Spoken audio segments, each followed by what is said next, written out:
पता है आपको, कॉपर बिजली का दूसरा सबसे बड़ा कंडक्टर माना जाता है चांदी के बाद। इसलिए इंडस्ट्री में इसकी डिमांड, इसकी पूछ सबसे ज़्यादा है।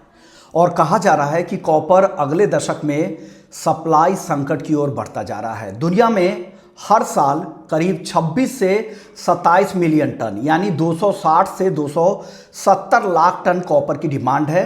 और ये भी रिपोर्ट है कि 2050 तक दुनिया में कॉपर की मांग 370 लाख टन तक पहुंच सकती है, यानी 37 मिलियन टन तक पहुंचने की संभावनाएं कॉपर की डिमांड बताई जा रही है। पिछले 10 साल में हम जानते हैं कि करीब करीब 200% तक कॉपर के दाम बढ़ चुके हैं। इस साल भी 2026 में भी कॉपर की कीमतों ने नया हाई लगाया है।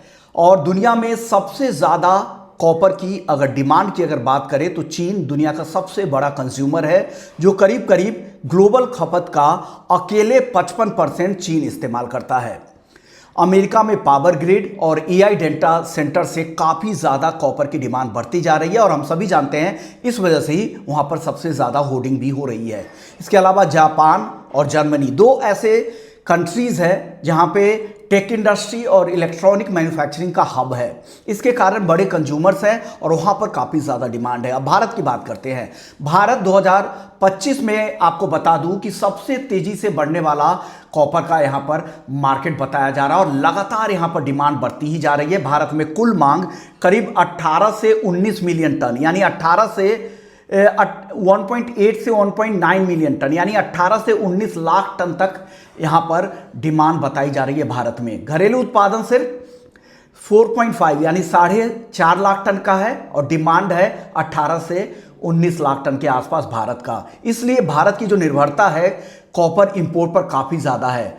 डिमांड की और बात करें तो एशिया के और भी कई कंट्रीज़ हैं, वहाँ पर भी काफ़ी ज़्यादा डिमांड है। सऊदी अरब, मलेशिया नए मांग के सेंटर बन रहे हैं, वहाँ पर एक बड़ा मांग क्रिएट हो रहा है। इसके अलावा जो सेगमेंट की बात करें तो ग्रीन एनर्जी, इलेक्ट्रिक व्हीकल्स, ये कुछ ऐसे सेक्टर है जिसमें डिफेंस है, यहाँ पर काफ़ी तेज़ी से कॉपर की डिमांड बढ़ती जा रही है। उसके सामने अगर सप्लाई की अगर बात करें तो लगातार घटती जा रही है। कॉपर इन्वेंट्री करीब करीब 10 से 11 लाख टन, जो सिर्फ 2 हफ्ते की ग्लोबल खपत के बराबर है, वो एक्सचेंज की सिर्फ इन्वेंट्री रह गई है। फ्यूचर्स ट्रेडिंग वॉल्यूम असली सप्लाई से 70 से 90 गुना ज़्यादा है। तो आप समझ सकते हैं कि मार्केट कितना यहाँ पर शैलो हो चुका है। कम स्टॉक की वजह से फिजिकल कॉपर पर लगातार प्रीमियम बनते जा रहे हैं।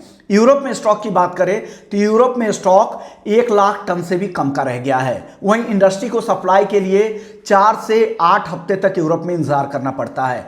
अमेरिका की बात करते हैं। अमेरिका में कॉमेक्स में स्टॉक 5 लाख से 6 लाख टन है, लेकिन प्रीमियम $400 से $500 प्रति टन तक पहुंच गया है।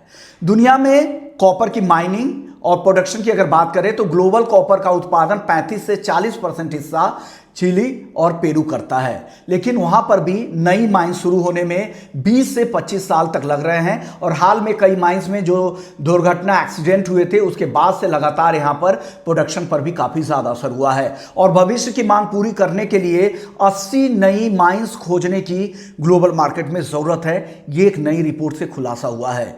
कॉपर रिजर्व और सप्लाई रिस्क की अगर बात करें तो कॉपर सप्लाई कुछ ही देशों में केंद्रित है या सेंट्रलाइज्ड है, इसलिए जियोपॉलिटिकल रिस्क इस कमोडिटी को लेकर काफ़ी ज़्यादा है। लैटिन अमेरिका की जो माइंस है यहाँ पर रुकावटें ज़्यादा दिख रही है। ग्लोबल सप्लाई इस वजह से काफ़ी ज़्यादा प्रभावित हो रही है।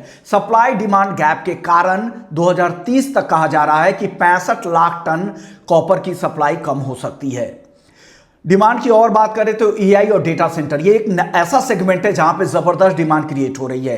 एआई डेटा सेंटर से कहा जा रहा है कि साल 2030 तक 11 लाख टन अतिरिक्त कॉपर की डिमांड निकल सकती है। वहीं हर मेगावाट डेटा सेंटर क्षमता में 27 से 47 टन कॉपर लग जाता है। एआई रैक को पारंपरिक सिस्टम से कई गुना ज़्यादा यहाँ पर इलेक्ट्रिसिटी चाहिए। तो ईवी और ग्रीन एनर्जी से तो मांग है ही, और ये नया सेगमेंट यहाँ पर और भी ज़्यादा ऐड हो रहा है।